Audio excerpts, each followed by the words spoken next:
বাংলাদেশে এখন গণভোটে হ্যাঁ অথবা না নিয়ে অনেক আলোচনা চলছে। অনেকেই প্রশ্ন করছেন আসলে এই গণভোটে হ্যাঁ দিলে কি হবে আর না দিলে কি হবে। চলুন বিষয়টি একটু সহজ করে বোঝা যাক। প্রথমে বুঝতে হবে গণভোট মানেই সাধারণ কোনো নির্বাচন নয়। এখানে কোনো দলকে ভোট দেওয়া হচ্ছে না।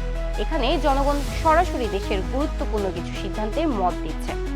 এখন ধরুন যদি গণভোটে হ্যাঁ ভোট বেশি পড়ে, এর মানে দাঁড়ায় জনগণ প্রস্তাবিত সংস্কারের পক্ষে সম্মতি দিয়েছে। তখন সরকার ও সংসদের উপর সেই সংস্কার বাস্তবায়নের রাজনৈতিক ও নৈতিক চাপ তৈরি হবে। সরকার আর এককভাবে ইচ্ছে মতো সংবিধান পরিবর্তন করতে পারবেন না।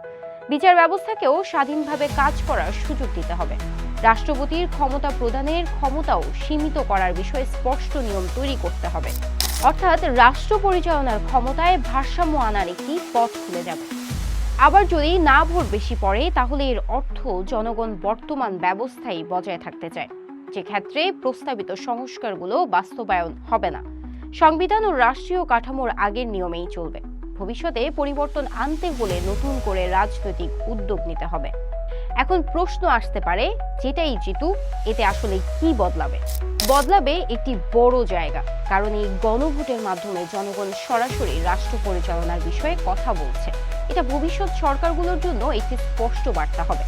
জনমতকে আর উপেক্ষা করা যাবে না। দেশের রাজনীতিতে এই গণভোট একটি বড় নজির হয়ে থাকবে। সবশেষে এক কথায় বললে, গণভোটে হ্যাঁ মানে পরিবর্তনের পথে এগিয়ে যাওয়া, আর না মানে বর্তমান ব্যবস্থায় থাকা। সিদ্ধান্ত পুরোটাই আপনার, কারণ শেষ পর্যন্ত গণভোটের সবচেয়ে বড় শক্তি আমি, আপনি এবং সকলেই। এরিকা ইসলাম, সিটিজি পোস্ট।